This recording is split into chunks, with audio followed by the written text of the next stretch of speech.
ఇప్పుడు వారం 10 రోజులు మించి ఏ పెద్దయినా మాకు ఒక సాయం చేయండి అయ్యా, మాకు డబ్బులు వద్దు, డబ్బులు మనకు వద్దు. ఈ కామెంట్లు పెట్టే వాళ్ళు ఏమంటారు, మీరు నాటకాలు ఆడుతున్నారు, మీరు వేషాలు వేస్తున్నారు, మీరు డబ్బుల కోసం ఆయన ఆయన అనుకుంటే ఆయన డబ్బులు ఇస్తాడని. ఎవరు ప్రభాస్ గారిని. మాకు డబ్బులు ఎవరి మార్గంగా మాకు డబ్బులు వద్దు. మాకు ఇచ్చిన అన్యాయానికి మాకు ఇచ్చిన నోటీసు, ఆ నోటీసే మమ్మల్ని అన్యాయం చేసింది కాబట్టి ఆ నోటీసు ఆ వంగా గారి ద్వారాగా, వంగా గారి మేనేజర్ ఎవడో మాకు తెలీదు, వాళ్ళ ద్వారాగా మాకు నోటీసు మా ఇంటికి పంపించి మా ఊర్లో చదివించుకొని, కాదురా వీళ్ళు కాదు వాళ్ళే పంపించినారని మాకు ఒక న్యాయం జరిగితే మేము ఇప్పుడు చేయలేము. మేము ఇది ప్రవేశం చేసుకుంటున్నారని మేము 10 మందికి తెలియాలి. మాకు అయినా కానీ మాకు డబ్బులు లేవు రేపు చేయటానికి. మేము ఇవాళ మాకు వాళ్ళు నోటీస్ ఇస్తే మేము నెలకు చేస్తామో సంవత్సరానికి చేస్తామో మాకు తెలీదు. మళ్ళీ రూపాయి సంపాదించుకోవాలి, మేము ఊర్లో నమ్మకం బలికించుకోవాలి. మళ్ళీ వచ్చి ఏదో 4 గాలకి ఇక్కడ కూడా రాలేము మేము. ఇంకా అక్కడే ఏడ మా ఊరి కాడ కనిగిరి, పొదిలి, ఒంగోలు మేము చూసుకున్న వాళ్ళు కడేసుకొని మేము తుప్తి పడతాం. మాకు రూపాయి రావాలి అని మేము అనుకోలేము. ఆ తెర మీద నా కొడుకు కానొస్తాడని నేను మరీ కూడా అడుగుతామన్నా. 10 మంది ఎవరైనా పెద్దలు అనేవాళ్ళు మాకు ముందుకు వచ్చి చెప్పమని మేము చెబుతా ఉన్నాం. ఈరోజు ఆయన చిరంజీవి గారిని కూడా మేము మరీ అడుగుతా ఉన్నాము.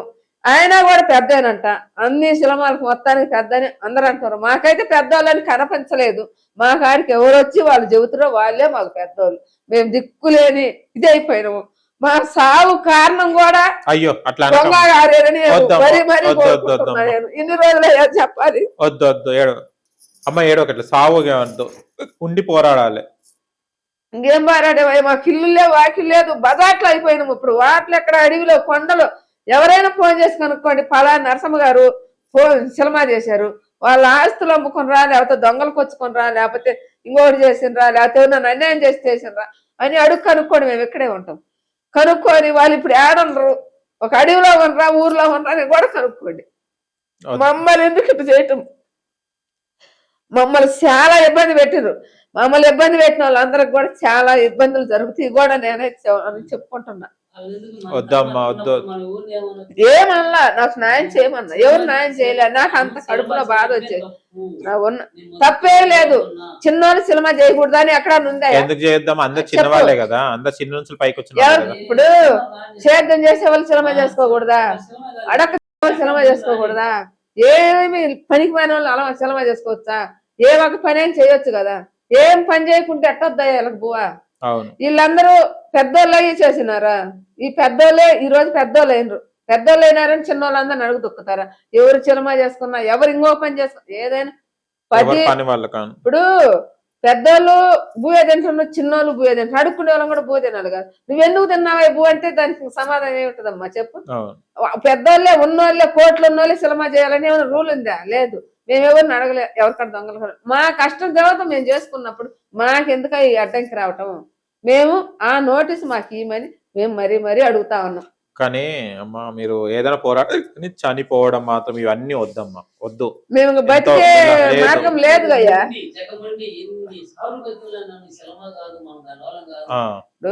బతికే మార్గం జీవం లేదు కదా, అంతా కొలగొట్టేసుకున్నాం.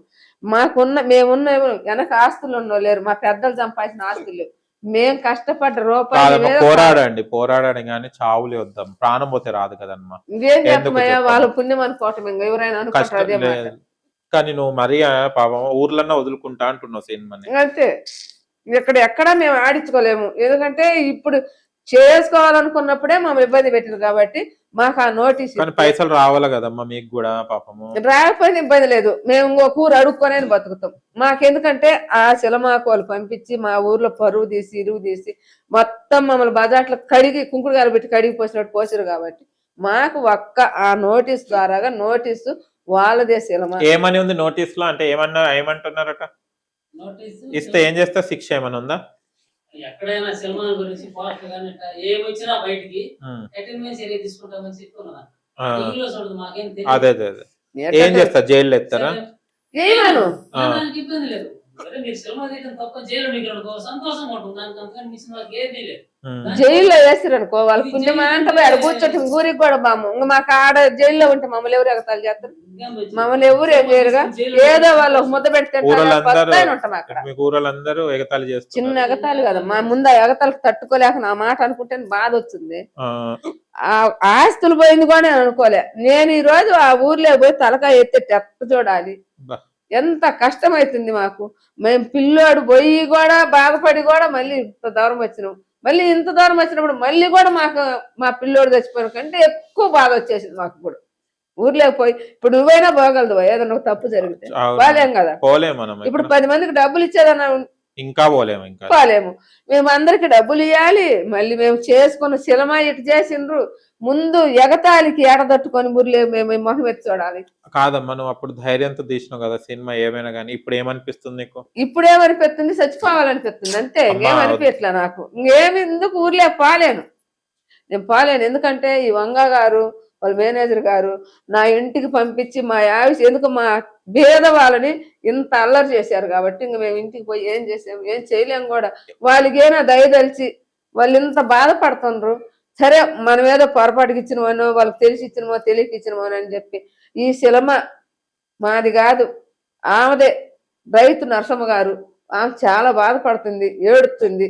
ఈ సినిమా ఆమెదే, ఏలాంటి మాకు వాళ్ళకి సంబంధం లేదు. మాది వాళ్ళది సిరిట్ ఈజ్ నాట్ వన్, మాది సిరిటి అచ్చం, వాళ్ళది ఒక మాతంగి అవస్థ. వాళ్ళ దారి వాళ్ళదే, మా దారి మాదే. మాదేదో ఒక పోలీసులు వ్యవస్థలు, మా దానికి వాళ్ళ దానికి ఏ సంబంధం లేదని మాకు వాళ్ళు పెట్టి మాకు ఇచ్చి పంపిస్తే మేము వాళ్ళ పుణ్యమాని వాళ్ళకి దండం పెట్టుకుంటా పోయి మేము ఒక సంవత్సరం ఇదయ్యా వాళ్ళ నిలేసినారు, మళ్ళీ మా కాగితాలు మాకు ఇచ్చినారు, మీది మాది కాదు, మాదేమో సిరిటు, మీదేమో సిరిటీజ్ నాటు అని మా కాగితాలు ఇచ్చినారు. తీసుకుపోయిన డబ్బులు అయిపోయినా ఇవాళ ఎవరన్నా అడిగినా ఇవ్వమన్నారు, అందుకని తెచ్చుకున్నాం. మళ్ళీ వాటిలో పని చేసుకొని 10ో 5ో సంపాదించుకొని కనిగిరి, పొదిలి, ఒంగోలు, విజయవాడ అంతవరకు 4 ఆళ్ళకైనా వేసుకొని సంతోషంగా చెప్పుకుంటా. నాకు వాళ్ళ పుణ్యమాని నాకు అదొక్కటి మరీ కోరుతా ఉన్నాయా వంగ గారిని. ప్రభాస్ గారిని కూడా అదే కోరుతున్నా, ఆయన పెద్దోడు కాబట్టి. ఆ ద్వారాగా ఈయన పెద్దోడు కాబట్టి చెప్పి వాళ్ళ ద్వారా మాకు ఇప్పిస్తే మేము సైలెంట్ గా ఊరికి వెళ్ళిపోయి ఏదో షార్ట్ గా పోయాను బతుకు. కానీ ఆటంకాలు వస్తూనే ఉన్నాయి కదా, మాకు ఏం అడ్డంకులు లేవు, అన్ని చేసుకున్నాం. మా అబ్బాయి చచ్చిపోయింది మాకు బాగా పెద్ద ఇది, ఎందుకంటే కడుపును పుట్టిన బిడ్డ. అబ్బాయి చచ్చిపోయిన 18 సంవత్సరాలు అప్పటికి. అబ్బాయి చచ్చిపోయినప్పుడు 2 సంవత్సరాలు చేయలేకపోయాం. చేయలేక ఇంకేదో కొద్దిగా మేకలు కొద్దిగా బర్రెలు అయ్యి ఉన్నాయి. బర్రెలు 2, 3 ఉన్నాయి. ఆ బర్రెలు చూసుకుంటా ఏదో వాటలు చెరుకులు బురుకులు అమ్ముకుంటా వాటలు పెట్టుకుంటా ఏదో పూట జరుపుకుంటా ఉన్నాం. అప్పుడు ఇంక మళ్ళీ మాకు ఏం ఆలోచన వచ్చింది, ఆ కరోనా టైంలో రూపాయి సంపాదించుకున్నాక, ఈ రూపాయి సంపాదించుకున్నాం, మన పిల్లోడు దాంట్లో గానొస్తున్నాడు, మనం మళ్ళీ సినిమా మొదలు పెడదామని మేము ఇంటిల పదలు మళ్ళీ పూనుకొని అప్పుడు మళ్ళీ 4 ఎకరాలు 80 సెంట్లు పొలం ఉంటే అమ్ముకున్నాం. మేము ఇల్లు తాకట్లు పెట్టాం. అవన్నీ పెట్టుకొని నా కొడుకును అందులో చూసుకోవాలని చెప్పి మేము ఎంతో తాపిత్రంగా చేసుకొని వస్తే ఈ రోజు మమ్మల్ని పూటి గుంతలో తొక్కేశారు వీళ్ళు.